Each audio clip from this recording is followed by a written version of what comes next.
여러분 안녕하십니까? 사주 상담사 장세진입니다. 사주 상담을 하다 보면 제가 부모 유산을 받을 수 있나요? 라는 질문과 함께 그 유산을 지킬 수 있는 사주인지도 궁금해하지요. 이런 구조는 단순히 재물의 문제만이 아니라 부모와의 인연, 가문의 기운, 그리고 개인의 운명이 복합적으로 작용하는 결과입니다. 부모로부터 유산을 받을 수 있는 구조는 매우 다양하지만 그 중에서도 가장 핵심적인 5가지 구조를 알아봅니다.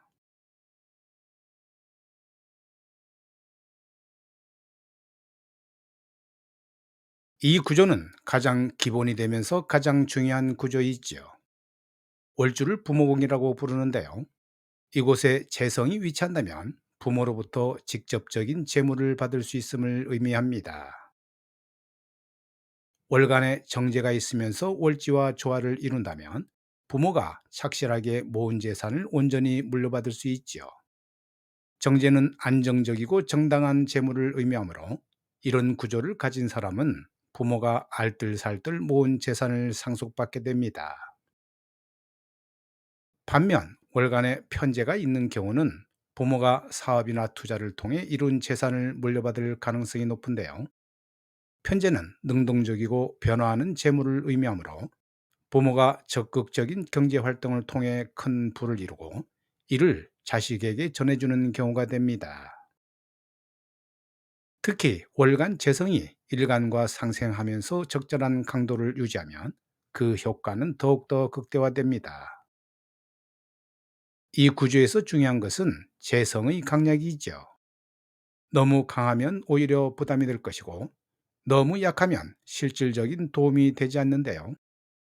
적절한 균형을 이룰 때 부모의 재산이 자식에게 가장 좋은 영향을 미치게 되고 월지의 지지가 재성을 뒷받침해 주는 구조라면 더욱더 확실한 유산운을 기대할 수 있습니다.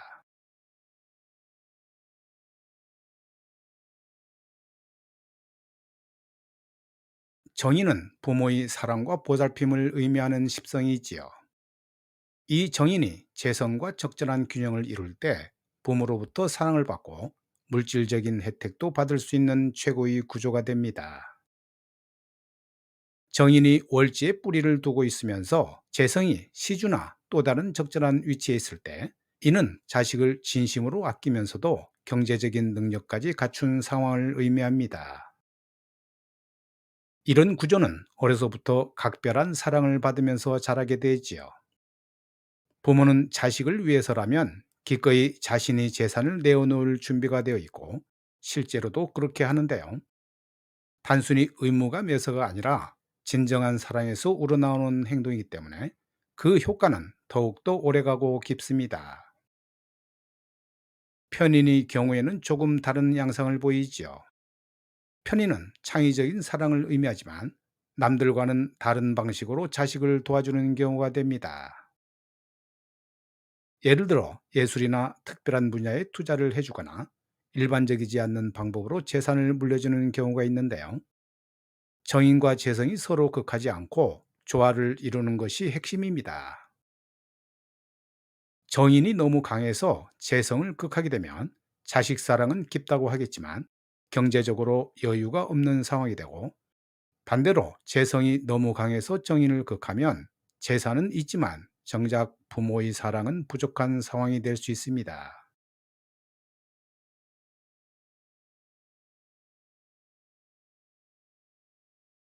연주는 조상과 가문의 뿌리를, 월주는 부모를 의미하지요.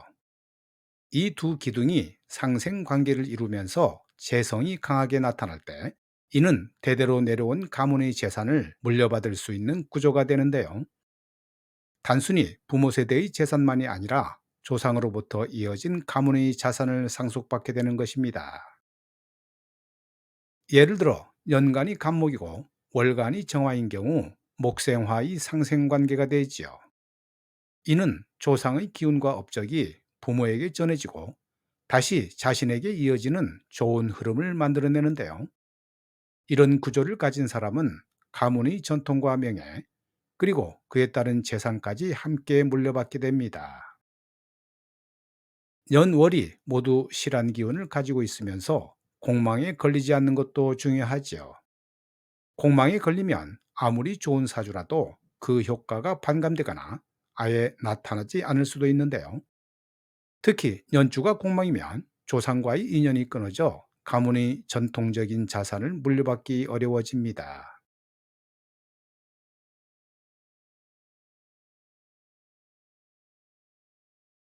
아무리 많은 유산이 있어도 그것을 받을 그릇이 되지 않으면 아무 소용이 없지요. 일간의 강약과 재성의 균형은 부모의 유산을 받고 지킬 수 있는 능력을 나타내는 핵심 요소입니다. 일간이 적당히 강하면서 재성도 적당한 강도를 유지할 때 이는 재물을 감당할 수 있는 그릇이 되면서도 재물 자체도 충분한 상황을 의미합니다. 신강사주에서 재성이 적절히 배치되어 있다면 부모로부터 받은 유산을 잘 관리하고 더 나아가 증식시킬 수 있는 능력을 갖추게 되지요.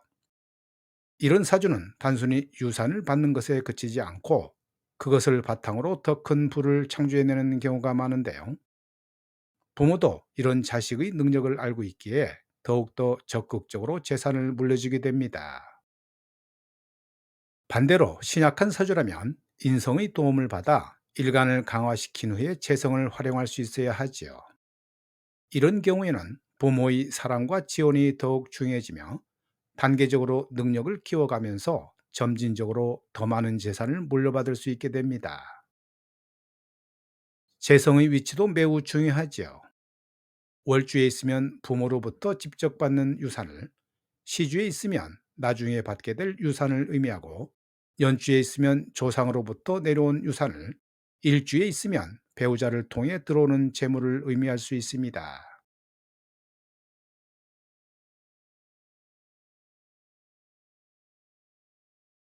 탁월한 사주가 좋다 하더라도 적절한 시기에 좋은 대운이 와야 그 효과를 제대로 발휘할 수 있지요.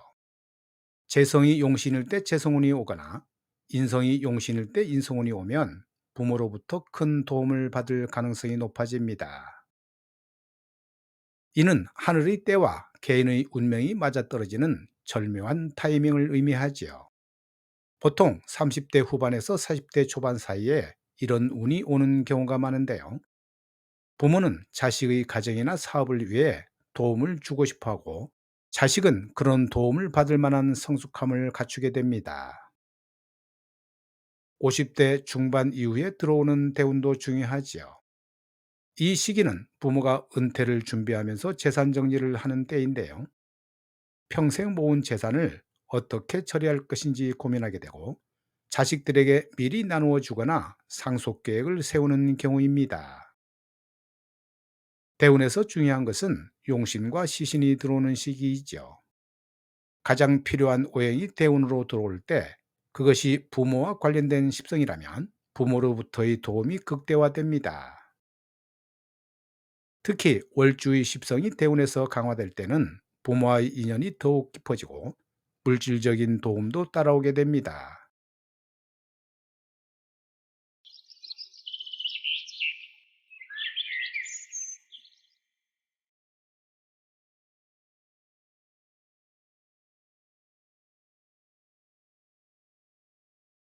이 명조는 자월에 태어난 을사일주 남명으로 자월이라 조우가 가장 시급한 사주인데요.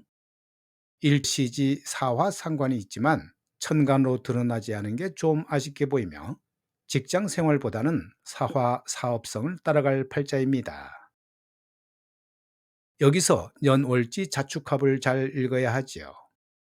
자수 편인은 축토를 보게 되면 무덤 속으로 들어가는 것과 같은데요. 즉 나의 문서나 내가 문서를 쥐게 되면 그 문서는 축토 편제에게 갈 확률이 높다는 말이 됩니다. 또한 자수 편인 문서는 아버지가 소유해야 할 문서라고 보는데요. 그러면 나는 문서를 가질 수 있을까? 월지 자수와 사중무토는 무게 암합 관계이지요. 암합으로 엮였기 때문에 내가 당길 수 있는 힘은 있다고 봅니다. 이 말은 사중무토 정제가 자중개수, 축중개수를 가져온다는 얘기도 되는데요. 사중무토 입장에서는 개수가 다 돈입니다. 그래서 이사주가 벌어오는 돈은 전부 다 못생긴 정재에게로 가게 되어 있죠. 어쨌든 부모 덕은 보겠지만 다 남 좋은 일만 하는 팔자입니다. 오늘 영상은 여기까지고요. 저는 다음 영상에서 뵙겠습니다.